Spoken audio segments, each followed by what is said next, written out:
एक दिन एक जवान आदमी भगवान बुद्ध को देखने आता है। वह बुद्धा से कहता है कि वह उसे अपनी शिक्षाएं दे, लेकिन आसान भाषा में, जिससे वह उनकी शिक्षाओं को समझ सके।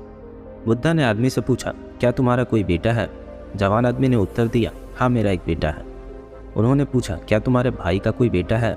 जवान आदमी ने उत्तर दिया, हाँ मेरे भाई का भी बेटा है। बुद्धा ने फिर पूछा, क्या तुम्हारे पड़ोसी का भी कोई बेटा है? उस आदमी ने उत्तर दिया, हाँ मेरे पड़ोसी के भी बेटे हैं। बुद्धा ने आगे पूछा, कोई ऐसा इंसान जिसे तुम नहीं जानते, क्या उसका भी कोई बेटा है? आदमी ने कहा, उसके भी बेटे हैं। महान बुद्धा ने फिर उस आदमी से पूछा, अच्छा तो मुझे तुम बताओ, यदि तुम्हारे बेटे की मौत हो जाती है तो तुम्हें कैसा लगेगा? तुम कितने दुखी होगे?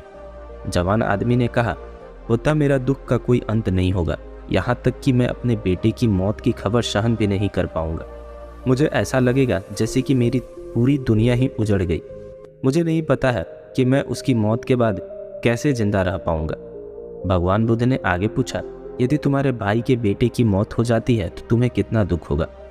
आदमी ने कहा, मुझे बहुत दुख होगा, लेकिन उतना नहीं जितना मेरे खुद के बेटे की मौत पर होता। बुद्धा ने आगे पूछा, यदि तुम्हारे पड़ोसी के बेटे की मौत हो जाए तो तुम्हें कैसा लगेगा? जवान आदमी ने उत्तर दिया, मुझे पड़ोसी के बेटे के मरने पर भी दुख होगा, लेकिन उतना नहीं जितना मेरे भाई के बेटे के मरने पर होता। भगवान बुद्ध ने फिर पूछा, अगर उस इंसान के बेटे की मौत हो जाए जिसे तुम जानते ही नहीं थे, तब तुम्हें कितना दुख होगा? उस जवान आदमी ने उत्तर दिया, मुझे कोई दुख नहीं होगा, क्योंकि मैं उसे जानता ही नहीं। फिर बुद्धा ने उस जवान आदमी से पूछा, अब तुम मुझे बताओ कि हमारा दुख किस बात पर निर्भर करता है?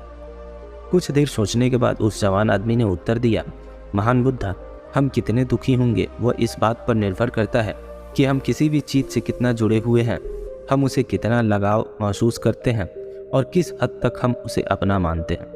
बुद्धा ने कहा, बहुत बढ़िया। बुद्धा ने फिर उससे पूछा, जब तुम अपने बेटे को समुद्र के किनारे लेकर जाओगे तो क्या वो समुद्र के किनारे पड़े रेत के साथ नहीं खेलेगा? आदमी ने उत्तर दिया, हाँ बुद्धा, बिल्कुल खेलेगा। बुद्धा ने फिर पूछा, जब समुद्र से आने वाली लहरें तुम्हारे बेटे द्वारा बनाए गए रेत के घर को तोड़ देगी तो क्या तुम्हारा बेटा रोएगा? आदमी ने कहा, हाँ बुद्धा, वो बिल्कुल रोएगा। बुद्धा ने फिर पूछा, क्या तुम भी उसके साथ रोओगे? आदमी ने कहा, नहीं, मैं नहीं रोऊंगा। उन्होंने पूछा, तुम क्यों नहीं रोओगे?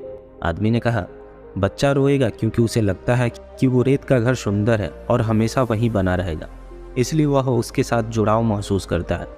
बच्चे की भावनाएं उस घर के साथ जुड़ जाती है, जबकि मैं जानता हूँ कि वो रेत का घर परमानेंट नहीं है, वह हमेशा वहाँ नहीं रहने वाला, कुछ समय बाद उसे लहरों से टूटना ही है।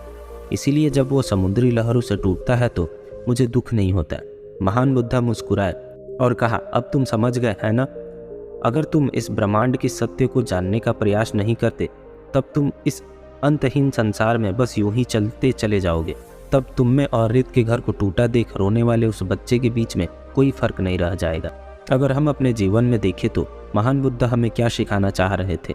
नॉन अटैचमेंट, यानी कि किसी से भी खुद को मत जोड़ो। इस दुनिया में कुछ भी हमेशा के लिए नहीं। अगर हम खुद को किसी भी चीज़ या इंसान से जोड़ लेते हैं तो हमें दुख होगा जब वो चीज़ें या इंसान हमें छोड़कर चले जाएंगे। ये वो रहस्य था जो बुद्धा जान गए थे।